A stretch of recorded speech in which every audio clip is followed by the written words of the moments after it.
We're not supposed to sleep at the same time anymore. Not after what happened at my 10th birthday party. My parents never explained why, just that someone always had to stay awake when friends slept over, and they'd take shifts through the night to make sure we followed it. I stopped having sleepovers after that year because the rule made everything feel wrong, but my younger siblings started having them when they turned 8, and my parents enforced it just as strictly. One person awake at all times. No exceptions. I'd hear my mum moving around downstairs at 2 in the morning, brewing coffee, checking on the living room where my sibling and their friends had sleeping bags arranged in a neat circle. My dad would take over at 4, sitting in the hallway with a book and a flashlight, listening. They never told my sibling about the birthday party. I don't think they remember it themselves, not really, because they weren't there when it happened, and I never gave them details. I just said I had a nightmare, and everyone woke up scared, which was close enough to the truth that they accepted it. The party was normal until we all fell asleep. 6 of us in the basement, sleeping bags arranged however we wanted them, and my parents upstairs watching a movie because they figured we'd be fine. We'd been friends since kindergarten, and we'd stayed at each other's houses dozens of times before this, so there was no reason to think anything would go wrong. I woke up because someone was shaking my shoulder, except when I opened my eyes everyone else was still asleep and no one was touching me. The basement was dark but not completely black because we'd left the hallway light on upstairs with the door cracked open, and in that thin slice of yellow light I could see all 5 of my friends in their sleeping bags, breathing slowly, not moving. Then I noticed they were all facing me. Not just sleeping in my direction, but arranged in a perfect circle with their heads pointed toward where I was lying in the center. And I knew that wasn't how we'd fallen asleep because I remembered watching everyone settle in, and we'd been scattered all over the basement. Someone had moved them. Someone had dragged 5 sleeping children across the floor and positioned them in a perfect circle around me without waking any of them up. And I was lying in the middle of that circle with my sleeping bag unzipped, even though I always zipped it completely because I got cold at night. I got up without making a sound. I don't know why I was quiet about it, but something in my chest told me not to wake anyone, not to call out for my parents, not to turn on the lights. I just stood there in the center of the circle and looked at my friends and tried to understand what I was seeing.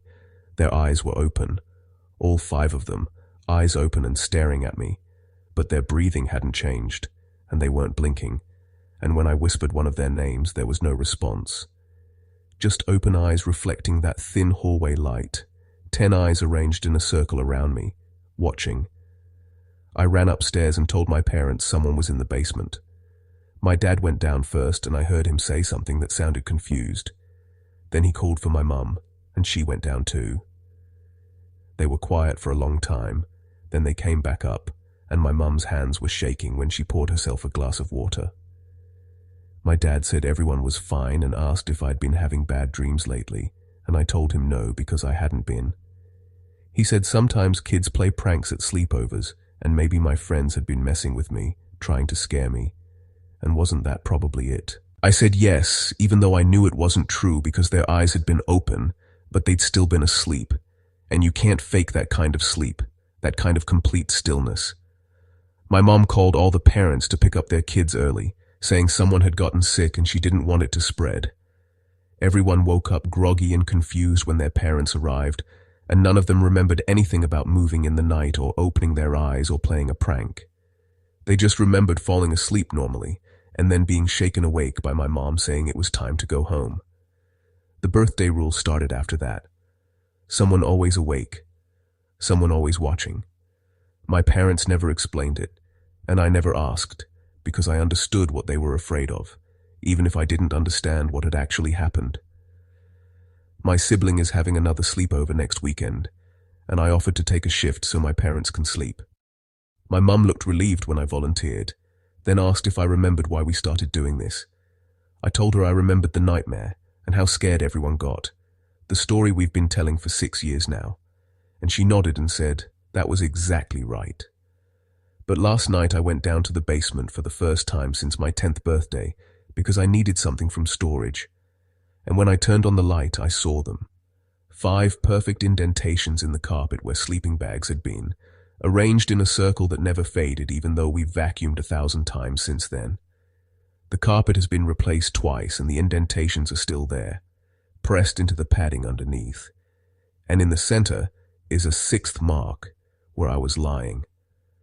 I asked my mom this morning why we replaced the basement carpet so many times, and she said she didn't know what I was talking about. We've never replaced it. It's the same carpet that's always been there. Then she looked at me for a long time and asked if I was feeling okay, if I'd been sleeping enough lately. I told her I was fine and dropped it, but I've been thinking about what my dad said that night about kids playing pranks at sleepovers. He asked if that was probably what happened, and I said yes, but he never actually went down to check on my friends before coming back upstairs. I heard him go down the basement steps, and I heard his confused sound, but I never heard him walk across the floor or crouch down to check if anyone was awake. I went to the basement and he came back up within 15 seconds, not nearly enough time to cross the room and examine 5 sleeping children. Just enough time to look at something from the top of the stairs and then decide he'd seen all he needed to see. My siblings' sleepover is in 6 days, and I'll be taking the midnight to 4 shift, sitting in the hallway with a book and a flashlight and a thermos of coffee my mum will prepare. I'll listen to them breathe, and I'll make sure they're all still asleep in their original positions, and I'll keep my eyes open no matter how heavy my eyelids get. Because my parents never told me what they saw that night, but they've been rotating shifts at every sleepover for 6 years without ever missing one. They take turns staying awake, and they never talk about why it's necessary, and they replace the basement carpet twice, even though they don't remember doing it. And my dad only needed 15 seconds to see something that made him decide we needed a rule that would last the rest of our lives. My daughter won every round of the quiet game at her sleepover last month, and I didn't realize what that meant until this morning, when her friend's mother called to tell me they'd found something in their attic. She was crying when she explained it, her voice breaking up over the phone, and she kept apologizing for not calling sooner, but she hadn't understood what she was looking at until her husband finally made her call me. The sleepover was 8 girls, all 9 years old, all from my daughter's class at school. They'd been planning it for weeks, and my daughter was excited because she'd never won the quiet game before. She was always the first one to laugh or make noise or break down. But that night she stayed silent the entire time and outlasted everyone.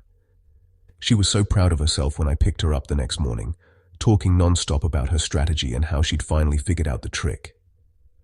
I asked what the trick was, and she said, "You just have to go somewhere else in your head, somewhere far away, where sounds don't matter anymore, and then it's easy to stay quiet, because you're not really there to break the rules." She said one of the other girls taught her how to do it, the new girl who'd just transferred to their school a few weeks before the sleepover, and now she could do it whenever she wanted. I thought it was a clever metaphor for meditation or concentration, the kind of thing a bright 9-year-old might come up with after learning a breathing technique. I told her I was proud of her, and she smiled and said she couldn't wait for the next sleepover so she could teach the other girls who hadn't learned yet. The phone call came 3 weeks later. My daughter's friend's mother, the one who hosted the sleepover, saying they'd been hearing noises in the attic for a few days after the party and had finally gotten someone to check it out. The attic access was in the hallway near where the girls had been sleeping, and the ladder pulled down easily. But when her husband climbed up, he found the floor covered in small handprints pressed into the insulation, dozens of them, all child-sized. She said her husband thought maybe the girls had snuck up there during the party, playing hide-and-seek, or exploring when the adults weren't watching, but the handprints weren't on top of the insulation. They were underneath it, pressed into the wooden beams below, and the insulation had been carefully laid back over them like someone was trying to hide them. Her husband pulled up more of the insulation and found writing scratched into the wood in letters, small enough that you'd have to be a child to fit your fingers into the spaces between the beams. The writing said, "Quiet Game Champion" over and over, different handwriting each time, and in the corner was a list of names with dates next to them going back 4 years. Her daughter's name was on the list. So were the names of 6 other girls from the sleepover, all of them with last month's date written in scratchy letters that looked like they'd been carved with fingernails. My daughter's name wasn't on the list because she'd won, which meant she didn't need to write it down, but the new girl's name was there 8 times with 8 different dates spanning those 4 years. The same girl who'd taught my daughter the trick for winning. I asked what they wanted me to do about it, and she said she didn't know. She just thought I should know what they'd found. And also her daughter had been acting different since the sleepover. Quieter, more distant, going somewhere else in her head when you talked to her, just like my daughter had described. And sometimes she wouldn't respond when you called her name because she was too far away to hear. I thanked her for telling me and hung up. Then I went to find my daughter because she'd been playing in her room all morning without making a sound. I stood outside her door for a few minutes just listening, and I didn't hear anything. No movement or breathing, or the normal sounds of a child playing. When I opened the door, she was sitting in the center of the floor with her toys arranged in a circle around her, exactly the way the girls had been sitting during the quiet game. She didn't look up when I came in and she didn't respond when I said her name, and I realized she was practicing the trick, going somewhere else in her head where sounds didn't matter, and she didn't have to be present in her own body. I said her name again, louder, and she blinked slowly like she was surfacing from deep water. She looked at me and smiled and asked if I wanted to learn the trick too. She could teach me. It was easy once you knew how. She said the new girl had taught all of them during the sleepover, and now they could all do it whenever they wanted. They just had to practice going farther and staying longer until they were champions. I asked where they went when they practiced, and she said up. They went up into the quiet place above everything where it was peaceful and they could hear each other thinking. She said it was like a game of telephone, except they didn't have to say anything out loud. They just had to write it down when they got there so everyone would know they'd made it. I asked if she'd been in the attic during the sleepover, and she said yes. All of them had been there together while the adults were downstairs. But it was a secret, and they weren't supposed to tell because it would ruin the game. She said the new girl had shown them how to climb up without making noise, and how to write their names without being loud. And she said my daughter was the best at it because she'd stayed quiet the longest, and hadn't needed to write her name at all. I called the other mothers that afternoon and asked if their daughters had been acting different. 5 of them said yes. Their girls were quieter and more distant, and sometimes they'd find them sitting in circles on the floor not making any sound, just staring at each other like they were communicating in a language only they understood. 2 of them said their daughters had started talking about the quiet place above everything, the peaceful space where champions went to practice. We had a meeting at the school, and the principal said the new girl had transferred out the week after the sleepover. Her family had moved without leaving a forwarding address, and there was no record of where they'd gone. We asked if she'd attended any other schools in the area before transferring to ours, and the principal checked her file and said yes. She'd been at 3 different elementary schools in the past 4 years, always staying just long enough to make friends and attend one sleepover before moving on. The handprints in the attic matched the size of 9-year-old hands, and the writing matched the level you'd expect from 4th graders. But the dates on the list went back to when all our daughters would have been 5 years old. And the new girl's name appeared every year in a different mother's attic, according to the records we eventually compiled. She'd been teaching the quiet game at sleepovers for 4 years, across multiple schools and neighborhoods, always moving before anyone noticed what she was training them to do. My daughter still practices every day. I'll find her sitting in circles she's drawn on the floor or in the center of her toys arranged just so, and when I call her name it takes longer each time for her to come back.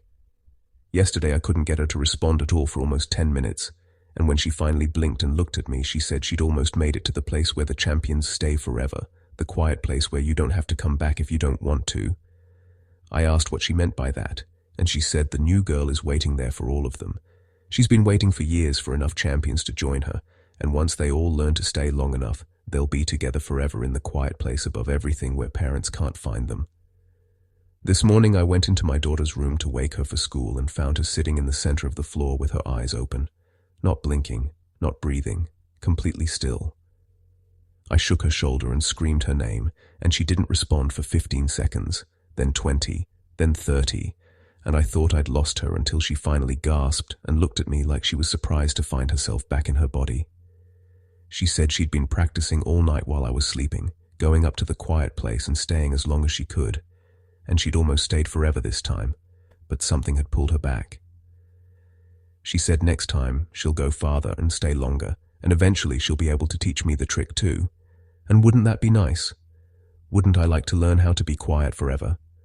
I'm writing this because the other mothers need to know their daughters are practicing too, and every day they get better at staying in the quiet place without coming back. We can't find the new girl, and we can't make our daughters stop practicing, and we can't follow them to wherever they go when they're sitting in those circles staring at nothing. And this morning, when I went to check on my daughter before writing this, I found her sitting in her usual circle with her eyes open and her breathing stopped. And this time, when I called her name, she didn't come back at all. She's still sitting there. My son came back from his best friend's sleepover last Saturday and asked if we could do the lottery at his birthday party next month. And when I asked what lottery he meant, he explained the rule about the sleeping bags. He said his friend's parents have 6 sleeping bags that look identical from the outside, but one of them has a broken zipper that won't open once you're inside, and at every sleepover they lay out all 6 bags and the kids pick whichever one they want without knowing which one is broken. I asked if that was safe, and he said it was fine because the parents check on them every hour through the night, and if someone gets the broken bag they just cut them out in the morning with scissors before anyone wakes up. So it's not dangerous or anything, it's just exciting because you don't know if you picked the right one until you try to get out. He said the kid in the broken bag usually falls asleep faster than everyone else because they feel safe being zipped in completely. And isn't that interesting? Doesn't that make sense when you think about it? I called his friend's mother to ask about this because it seemed like the kind of game that could easily go wrong, and she confirmed everything my son had said but added a few details he'd left out. She said they started doing the lottery 3 years ago after their older son had a sleepover that went badly, though she didn't explain what went badly meant, and now they do it at every sleepover to make sure everyone stays in their sleeping bags until morning. She said it works perfectly as long as they check every hour and cut the broken bag open before the other kids wake up, and they've been doing it for 3 years without any problems. I asked why they needed to keep kids in their sleeping bags, and she said it was just easier that way. Easier to know where everyone was, and easier to make sure no one wandered off or got into trouble during the night. She said teenage boys especially have a tendency to explore houses they're not familiar with, opening doors they shouldn't open, and going places they're not supposed to go, and the lottery system helps manage that without making it feel like punishment. I said it sounded extreme and she laughed and agreed. But she said it works and the kids actually enjoy it because it adds an element of chance to the sleepover, like spinning a wheel or drawing straws. She said my son had been very brave about it, even though he'd gotten the broken bag this time, and he'd handled it well when they cut him out in the morning. I told my son I didn't think we'd be doing the lottery at his birthday party, and he seemed disappointed but not upset. He said that was fine, but could his friends still come to the sleepover? And I said of course, and then he asked if his friends' parents could maybe supervise because they had experience with keeping everyone safe at night. I asked what he meant by that, and he said just that they knew how to check on kids the right way, the way that keeps everyone in their sleeping bags where they're supposed to be. I didn't think much about it until later that week when my son asked if we had any sleeping bags with broken zippers, and when I said no, he asked if we could break one on purpose before his party. I asked why, and he said it would make his friend feel more comfortable knowing the lottery was happening at our house too. It would show that we understood the rules. I told him we weren't breaking any sleeping bags, and we weren't doing the lottery, and his birthday party would be normal like always, and he nodded and dropped it, but I could tell he was thinking about something else. That night I heard him talking on the phone with his friend, and I stood outside his door listening, which I know I'm not supposed to do, but something about the situation felt wrong enough that I wanted to know what they were planning. My son was telling his friend that his parents didn't understand about the lottery and wouldn't do it at the party, and his friend said that was okay because they could just do it themselves. They could make their own rules for the sleepover as long as they were quiet about it. My son asked how they'd make a broken zipper, and his friend said they didn't need a broken zipper, they just needed to make sure whoever they picked stayed in their bag until morning, and there were other ways to do that besides a zipper that wouldn't open. I opened the door and asked to talk to him, and my son hung up quickly, then looked at me like he was trying to decide whether to be defensive or apologetic. I asked what he meant about making someone stay in their bag, and he said it was just a game. It was the same thing his friends' parents did, except they'd be doing it themselves. And wasn't that more fair because everyone would be participating equally instead of adults controlling everything? I said we needed to talk about his friend's house and what actually happened at the sleepover, because the more I thought about it, the more wrong it seemed that parents would intentionally use a broken zipper to trap a child in a sleeping bag overnight. My son said it wasn't like that. It wasn't trapping. It was just making sure everyone stayed where they were supposed to stay so the house could stay safe. I asked what he meant by the house staying safe, and he looked at me like I was being deliberately obtuse, then explained that his friend's house has a rule about staying in sleeping bags, because last time there was a sleepover and someone got out of their bag in the middle of the night.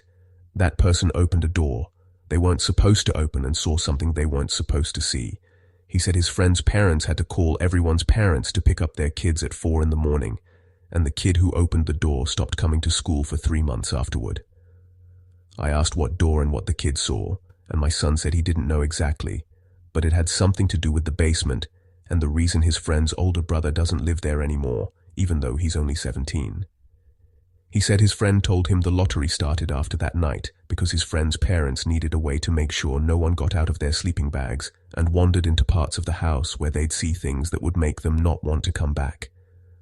I told him he wasn't having sleepovers at his friend's house anymore, and he asked why. What was wrong with parents wanting to keep kids safe in sleeping bags so they didn't see things that would upset them? I said the whole system was inappropriate and controlling, and I didn't trust anyone who would trap a child in a sleeping bag overnight, regardless of their reasoning.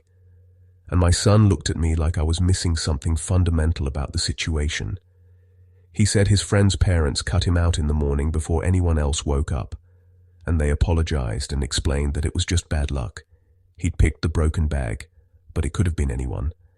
He said they gave him extra breakfast and let him pick the movie they watched the next morning and were very nice about the whole thing. So what was the problem?